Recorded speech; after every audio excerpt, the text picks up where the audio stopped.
Hello, my friends. Good morning. I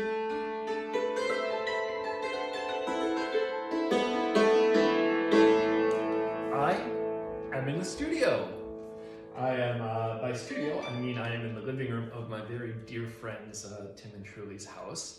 I have been recording here for my last few albums. My studio engineer, Ben Deschamps, the brilliant Ben Deschamps, has set up the room with a number of microphones scattered about. And in order to best highlight the features of the dulcimer, as well as the acoustics of this beautiful, beautiful acoustic space.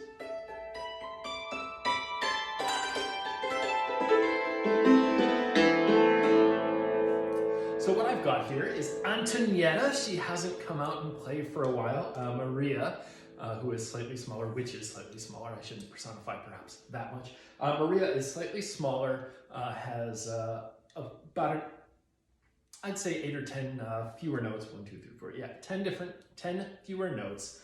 And most importantly is about 10 pounds lighter because playing Antonietta on Renaissance Festival sites has started giving my aging body tennis elbow and tendinitis from hauling her around.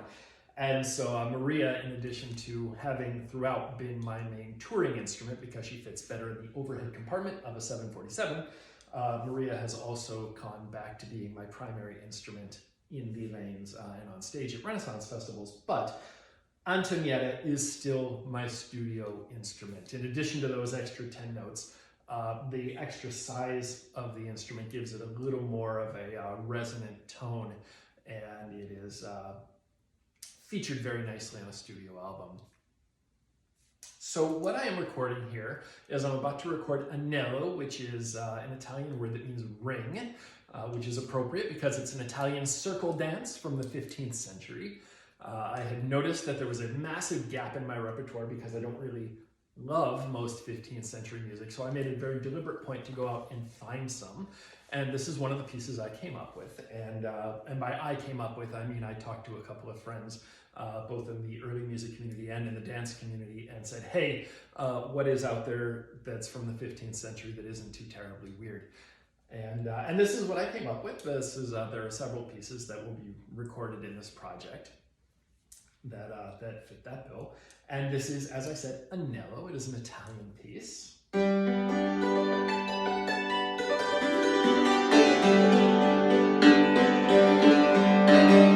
So welcome to my process.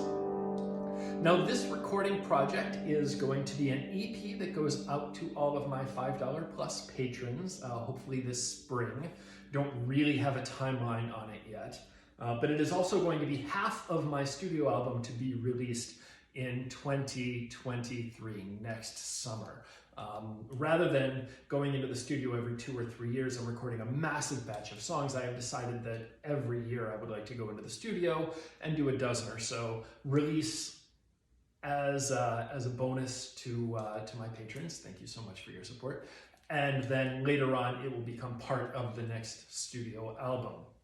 Once upon a time, I recorded an album every year. As I got into more complicated music, that logistically didn't work anymore because I physically could not stuff that much music into my brain at that rate.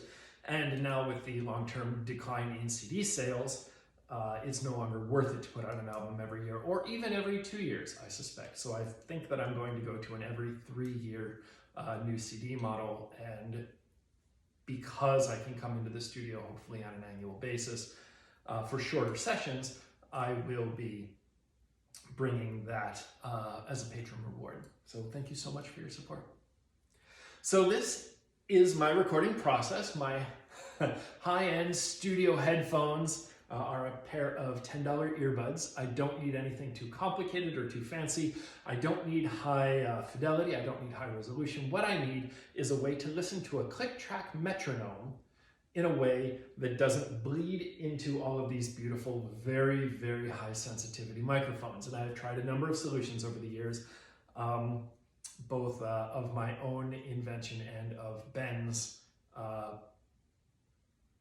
persuasion.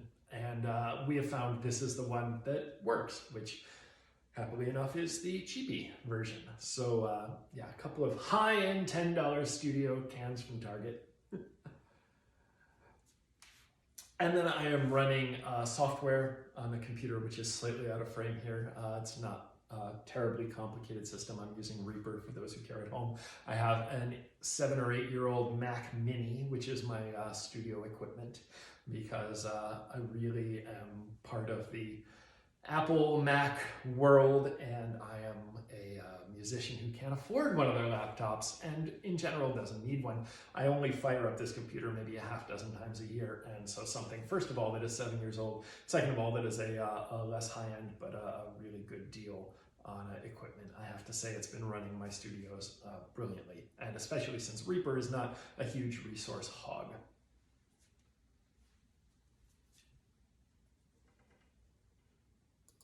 And here we go.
And there we go.